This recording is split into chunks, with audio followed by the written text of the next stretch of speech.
Dania is a first-year sociology student at the University of British Columbia and plans to pursue a degree in law.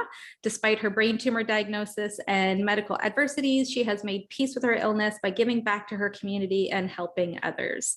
Dania has contributed over 1,000 hours of volunteering in school. Definitely give her some kudos for that.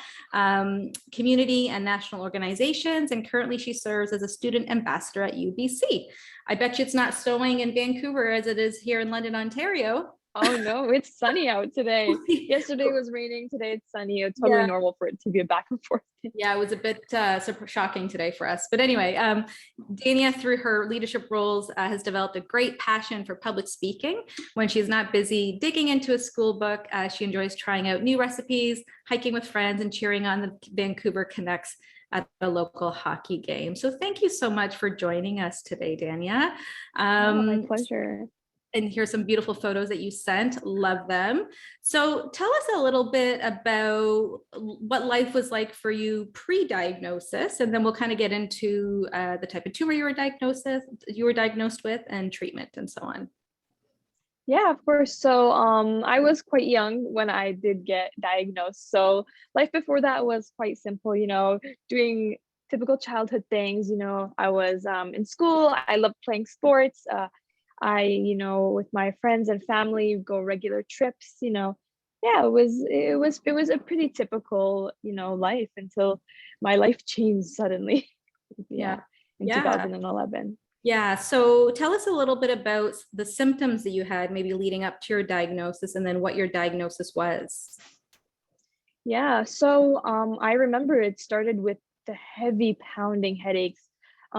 We all get headaches sometimes, but it was to the point where I would go to my mom and say, "Mom, can you just squeeze my head?"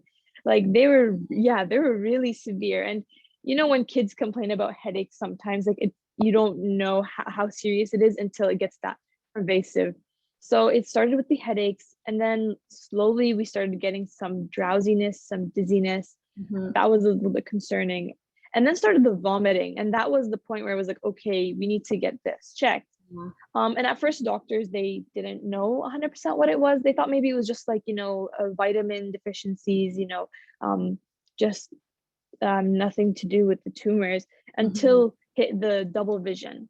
There was a lot of double vision, and that was a concern, and I would kind of black out sometimes, like in a passed out state. But yeah, so that was when we went to the emergency room and they did the CT scans and saw the tumors. Can I ask you, when you were feeling nauseous and vomiting, was it mostly in the morning, or was it different hours of the day? Do you remember? Yeah, it was definitely different hours of the day. There wasn't like concentrated in one time of the day. So even at school, sometimes I would vomit and I would have to be called home. It was very chaotic with the vomiting. Yeah, the reason why I ask is because I know, especially with pediatric brain tumors, it's kind of a warning sign for parents, where if a child wakes up for school and they vomit, but then they feel better, they go to school, they're fine, they go to bed, and then the next morning they vomit again. Apparently what happens is that, the cerebral fluid kind of pools to one area of our brain when we're sleeping. And when we get up, if there's pressure from the tumor, pressure against the skull, it might cause nausea first thing in the morning as the cerebral fluid kind of recalibrates. So anyway, I was just curious to see if you could experience that. Okay, so you go through the CT scan and your diagnosis is? So I was diagnosed with astrocytoma, or disseminated low-grade glioma. Yeah. And so.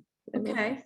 And so what was the treatment that they offered at the beginning? So for what they wanted to do is they wanted to operate just to remove the tumors. But once they saw upon operation that the tumors were in very sensitive spots that could potentially damage, hearing and vision had they been touched.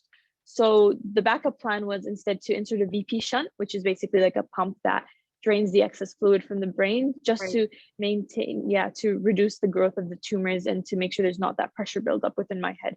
So that's what was done. Okay. And so obviously no radiation, no chemo. It was actually suggested, but just to get rid of the tumors. But it wasn't like they were like, maybe you can hold off on it and wait, and we did that, and luckily that worked for me. Yeah, for sure. And because you were diagnosed with a low grade brain tumor, right? So typically treatment is surgery and nothing else. Yeah. But for those of you who are maybe new to the brain tumor world, or mostly work in neuro-oncology, we have many patients who are diagnosed with a low grade tumor who sometimes actually go to the cancer center for radiation or chemo, especially if it's in an area of the brain that the physician can't do surgery, right? So it's a way to shrink. And actually, that's a big reason why we created the handbook, the non-malignant handbook, to educate not only those who are diagnosed, but also to educate healthcare professionals, because we're trying to shift the language as well. So, we've heard over the years that, some people get a diagnosis of a low-grade brain tumor and they're told, oh, you got one of the good ones, it's benign. But we're trying to shift that language, right? We feel there's nothing benign about having a mass in your control center, even if it is a grade 1 low grade brain tumor, because it can have long-term effects for the person, or they may not, be able to access all types of treatments. So thank you for sharing that. So how did you cope physically, mentally, emotionally during that time when you went to surgery and your recovery? How was that for you? Yeah, it was definitely a shock for a 7-year-old, to hear that they're going into surgery the next Yeah. morning. Yeah, like I remember that night, it was tough because I kept thinking about it. Like, in the movies, when you see surgeries, you see scary lights and rooms. But luckily my parents were there, and they stayed with me the whole night. My mom even stayed in the bed with me. It was a really big support. She kept telling me, it's okay, you're strong, you will get through it, and this is a challenge, and you're gonna get over it, and that shows how much of a strong person you are. So just the comfort from there, it did really alleviate the stress that Yeah. came with that, like, anticipation of a surgery the next morning. And also, yeah, of course, the nurses and the staff, they're all so extremely kind and friendly about it, and they Yeah. would answer if I had any questions, and they'd be like, it'll be quick. Like, they didn't make it seem like it's the world is ending. It's not that big of a deal. Like, you Right. will get through it. Yeah. And yeah, so just the support from there was really, I think, integral to just getting through it, and getting through it in a really good way. Sure. Were you guys based in BC at the time when you were diagnosed? Yes, Yeah. yes, So you would have we were gotten in treatment. Vancouver. Yeah. So you would have gotten treatment from the BC Cancer Children's, or the BC Children's Hospital. Yes, the Yeah. BC Yeah. Children's Hospital. Yeah. It's a great team there. It is a great Yeah. team. So do you feel like you're older now, of course, and you were quite a bit younger, but even now, like, do you feel like you have to manage your energy levels, or do you feel you're good, or that have you had to adapt anything for school for yourself, cognitively or mentally, or any changes Yeah. for you? Yeah, that's a great question, Janik. Actually, I'm really glad that I've come a long way.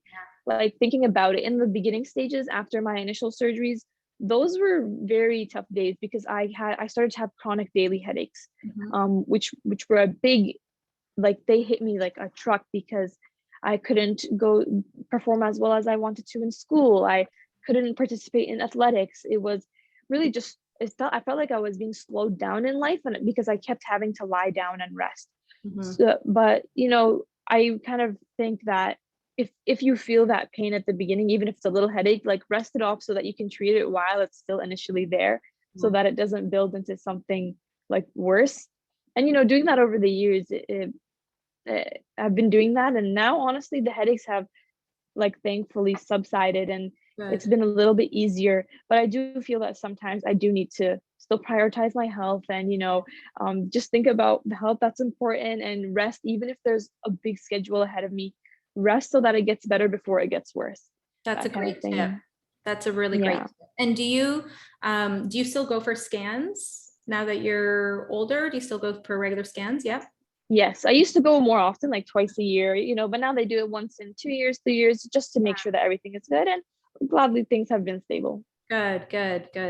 And so we always like to ask our brain tumor survivors to provide tips and suggestions, whether it's for friends and family, or since this is a healthcare professional symposium, if you have any suggestions or tips for healthcare professionals giving a diagnosis or working with a pediatric brain tumor patient. Absolutely. Yeah. I think especially with pediatrics and working with kids, it's still really important that we maintain a sense of transparency with the patient. I know sometimes it's easy to think, oh, they're kids, they don't understand what's going on. But like, I can give you a little story. I remember when the doctor walked into the room, and I looked at her after all the scans, and I was like, I'm not going to need surgery, am I? Because that's the only thing that was on my mind at the moment. And she could have, if she wanted to, she could have sugarcoated it, right? She could have said, oh, no, don't worry. But she told me to, I was like, you might, and it's going to be okay. And, you know, just being transparent and explaining the whole process, and just not like keeping it hidden from the patient, I think is really important, because, you know, even as a kid, you need to have that sense of control over your own life, right? So, and to know what's happening to you, because it's your right. So Yeah. yeah, just having that trusting relationship between the patient and the doctor or the nurse or the healthcare professional is really important. Yeah, And you know, absolutely. it is a sensitive, yeah, and it is a sensitive topic, so it's not just like a label, oh, like you're not alone in it, right? Especially for parents, a lot of parents might feel self-blame, or this is, why did I do this to my child? Or even the kid, like, why me, what did I do wrong? But it's Mhm. okay, like, you're not alone in this, and letting them know that this happens to a lot of people and it's normal, it happens, Yeah. I think is a really important part. That's a really great point. Thank you. So have you or your family ever accessed any programs or resources over the years through Brain Tumor Foundation or other organizations to help along the way with support and information? And if not, that's okay. You can talk also about maybe some groups you're part of at school, just from an academic point of view as well. Yeah, so to answer that question, no, I didn't like formally go out to any other organization. I think a big part of why that is so is because, you know, you have your oncology, your ophthalmology, your neuro, it's like so many different doctors who are all very supportive. So they were kind of my support network. Like, you get to talk to them about your these things, and they give you support, they give you advice, or they refer you to help if you need it. So that was a really strong network for me, and still is to this day. And yeah, in school, you know, we always have clubs. It's very supportive everywhere, very inclusive, luckily here. Even at UBC currently, I'm part of the Arts Undergraduate Society BIPOC committee. So we kind of work specifically to make sure everyone feels included from all different backgrounds, through events, through initiatives, so that kind of thing. So I think that's really important, you know, just to have these kind of groups and organizations to make sure that everyone just feels like they belong somewhere. Love it. Love it. Thanks so much for sharing. I have one more question for Dania, but as I'm asking the last question, if anybody has any questions for Dania, please put it in the Q&A and I can pass those along. So just more of a fun question. Do you have anything specific on your bucket list, something that you want to do in your life, whether it's travel or try something new? Yeah. Whether it's during school or when you're done school, let us know. What are some of those things on that list?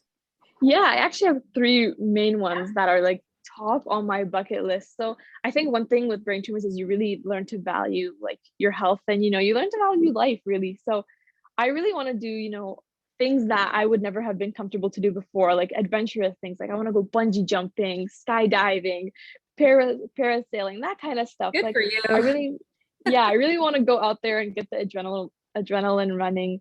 Another thing I've always wanted to do is learn sign language, ASL.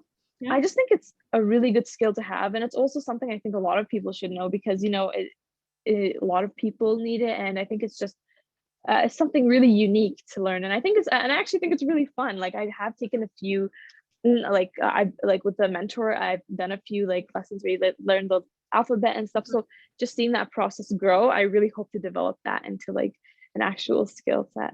And it's such a beautiful language. I love, love, love watching people sign and Yeah. beautiful language. I actually took a sign language class, I think in my early 20s, like through a city of London. I know some basic words like monkey and Oh, bread. And I know a few yeah, animals and a few foods. That's it. That's all I remember. And my alphabet. That's it. And that's so awesome. skydiving and bungee jumping and all that, good for you. I mean, I've zip lined in Mexico, which was super fun, but jumping out of plane, I don't know if I can do it, but kudos to you. And if you ever do that, we would love to see the video. So kudos. Absolutely, yeah. Yeah. Any of the last thoughts that you'd like to share with our audience? Yeah, I will just say that the third goal Oh, there, yes. third bucket list, yeah, just because I did say there were three. Yeah. I've always been, you know, about the public speaking. I've always wanted to host a TED Talk. I feel like especially in the topic of resilience and determination, I'm not sure how what I would specifically make it about, but I do think that that is definitely a goal for the future, and I think it is a tangible, achievable goal. Yeah. Well, speaking of which, I'm going to use this as a plug for us here at Brain Tumor Foundation. It's not a TED Talk we're going to be hosting, but in early November, we're going to be hosting what's called a Pechekcha event. And Pechekcha means chit chat in Japanese. And it's basically a formatted presentation, either 20 by 20 or 10 by 20. And the 20 by 20 means 20 slides, pictures only, and each slide automatically advances every 20 seconds.